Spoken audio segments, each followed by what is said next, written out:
कहानी की शुरुआत एक ऐसे मोड़ से होती है जहां सूरज और ईशा के रिश्ते में गहरी दरार आ चुकी है।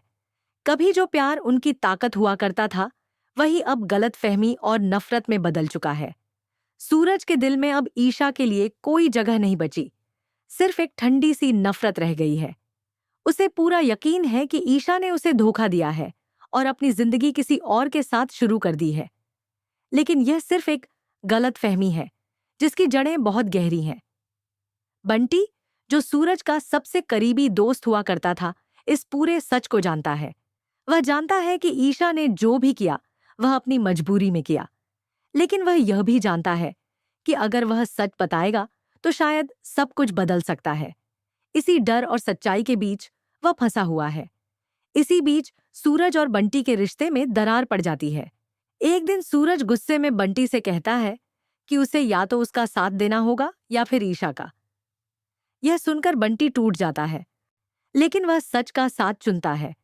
बंटी साफ कह देता है कि वह ईशा का साथ देगा क्योंकि वह गलत नहीं है।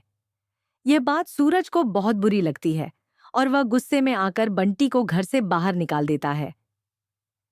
इस एक फैसले से उनकी सालों पुरानी दोस्ती टूट जाती है। उधर दूसरी तरफ ईशा की जिंदगी किसी दर्दनाक कहानी से कम नहीं है। वह हर दिन आकाश के अत्याचार सह रही है, लेकिन किसी को कुछ नहीं बता सकती। वह मजबूर है क्योंकि उसकी माँ की जिंदगी खतरे में है। आकाश उसे लगातार धमकाता है और उसे सूरज के खिलाफ इस्तेमाल करने की कोशिश करता है। वह चाहता है कि ईशा किसी तरह सूरज को फंसाए या उससे मदद मांगे, लेकिन ईशा अंदर ही अंदर टूट चुकी है। एक दिन आकाश सारी हदें पार कर देता है। वह मीशू का स्कूल बैग जला देता है जिसमें उसके सपने और भविष्य जुड़े हुए थे। यह देखकर ईशा पूरी तरह टूट जाती है, लेकिन वह कुछ नहीं कर पाती। वह एक माँ है, लेकिन मजबूर भी है। इसी बीच सूरज इस पूरी सच्चाई से अनजान है। उसे लगता है कि ईशा अपनी मर्जी से यह सब कर रही है और आकाश के साथ खुश है। उसकी गलतफहमी इतनी गहरी हो चुकी है कि वह किसी की बात सुनने को तैयार ही नहीं है। दूसरी तरफ बंटी का संघर्ष और बढ़ जाता है।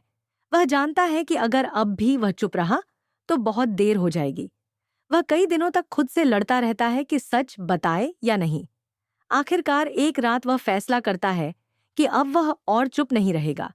वह सूरज से मिलने जाता है और धीरे धीरे उसे सच्चाई बताना शुरू करता है। वह बताता है कि ईशा अपनी माँ को बचाने के लिए यह सब सह रही है। वह किसी भी हालत में सूरज को धोखा नहीं दे रही, बल्कि उसे बचाने की कोशिश कर रही है। यह सुनते ही सूरज के पैरों तले जमीन खिसक जाती है। उसके दिमाग में हजारों सवाल एक साथ उठने लगते हैं। उसे अपनी हर पुरानी बात याद आने लगती है। आखिर जब उसने ईशा को गलत समझा था, उसके हाथ कांपने लगते हैं और दिल तेजी से धड़कने लगता है। उसे समझ नहीं आता कि वह इतना बड़ा गलत कैसे हो सकता है, लेकिन अभी भी उसके अंदर एक लड़ाई चल रही है, सच और अहंकार के बीच। उसका मन यह स्वीकार नहीं कर पा रहा कि वह गलत था। उसी रात सूरज अकेला अपने कमरे में बैठा होता है। उसके सामने ईशा की एक पुरानी तस्वीर होती है। वह उसे देखता है और उसकी आंखों में आंसू आ जाते हैं। वह खुद से पूछता है, क्या सच में मैंने उसे गलत समझा? यहीं पर कहानी एक ऐसे मोड़ पर आ जाती है जहां सब कुछ बदल सकता है। सूरज के सामने अब दो रास्ते हैं।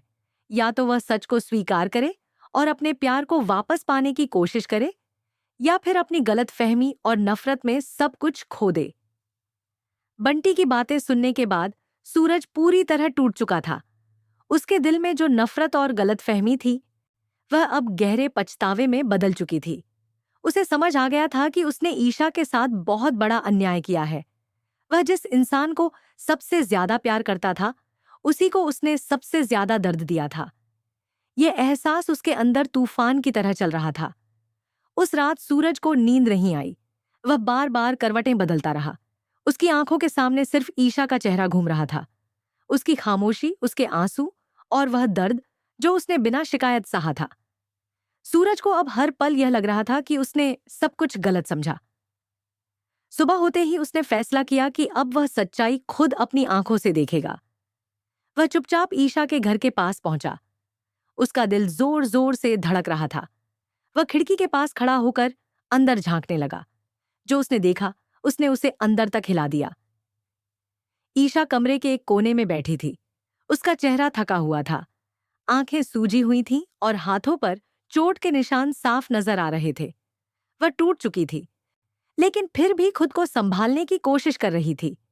उसके पास उसकी बेटी मीशू भी थी, जो मासूमियत से अपनी मां को देख रही थी। यह दृश्य देखकर सूरज की आंखों में आंसू आ गए। उसी समय आकाश अंदर आता है। उसका व्यवहार पहले की तरह क्रूर और निर्दयी था। वह ईशा को धमकाने लगता है, उसे मजबूर करता है और बार बार कहता है कि अगर उसने उसकी बात नहीं मानी तो वह उसकी मां और बेटी को नुकसान पहुंचाएगा। यह सब देखकर सूरज का गुस्सा फूट पड़ता है। इस बार वह खुद को रोक नहीं पाता। वह दरवाजा खोलकर अंदर चला जाता है। आकाश उसे देखकर घबरा जाता है। सूरज बिना कुछ बोले उसका कॉलर पकड़ लेता है और गुस्से में कहता है, अब बहुत हो गया। उसकी आवाज में गुस्सा कम और न्याय ज्यादा था। वह तुरंत पुलिस को कॉल करता है। कुछ ही देर में पुलिस वहां पहुंच जाती है। आकाश भागने की कोशिश करता है, लेकिन इस बार वह बच नहीं पाता। पुलिस उसे गिरफ्तार कर लेती है। ईशा यह सब देखकर हैरान रह जाती है। उसे समझ नहीं आता कि अचानक यह सब कैसे बदल गया। सूरज धीरे धीरे उसकी तरफ बढ़ता है। उसकी आंखों में पछतावा और दर्द दोनों थे। वह कांपती आवाज में कहता है, मुझे माफ कर दो, मैंने तुम्हें बहुत गलत समझा। यह सुनकर ईशा चुप हो जाती है। उसकी आंखों में आंसू भर आते हैं, लेकिन इस बार उनमें दर्द के साथ राहत भी थी। फिर वह धीरे से टूट जाती है और सूरज के गले लग जाती है। यह पल बहुत भावुक होता है। इतने दिनों का दर्द, गलतफहमी और दूरी एक ही पल में खत्म हो जाती है। कुछ देर बाद सूरज खुद को संभालता है। उसे पता है कि अभी सब खत्म नहीं हुआ है। असली लड़ाई अभी बाकी है। ईशा की मां अभी भी खतरे में है। सूरज तुरंत बंटी से मिलता है। बंटी पहले थोड़ा नाराज होता है, लेकिन फिर सूरज अपनी गलती स्वीकार करता है और माफी मांगता है। दोनों के बीच फिर से रिश्ता जुड़ जाता है। रिया भी उनके साथ जुड़ती है और वे मिलकर एक योजना बनाते हैं। वे सबूत इकट्ठा करते हैं और गुलाब सिंह के खिलाफ केस तैयार करते हैं। यह रास्ता आसान नहीं होता। कई बार उन्हें धमकियों और खतरों का सामना करना पड़ता है, लेकिन अब वे साथ हैं, इसीलिए मजबूत हैं। आखिरकार वह दिन आता है जब वे ईशा की मां को सुरक्षित बचा लेते हैं। यह पल बहुत भावुक होता है। ईशा अपनी मां को देखकर रो पड़ती है और उन्हें गले लगा लेती है। अब उसके जीवन का सबसे बड़ा डर खत्म हो चुका था। कुछ दिनों बाद एक बड़ा फैसला लिया जाता है। सूरज सबके सामने ईशा के पास जाता है। वह उसकी आंखों में देखता है और अपने हाथों से उसकी मांग में सिंदूर भर देता है। यह सिर्फ एक रस्म नहीं थी, बल्कि एक वादा था, हमेशा साथ रहने का, हर मुश्किल में एक दूसरे का साथ देने का। अब उनके बीच कोई गलतफहमी नहीं थी, एरा सिर्फ सच्चा प्यार था। लेकिन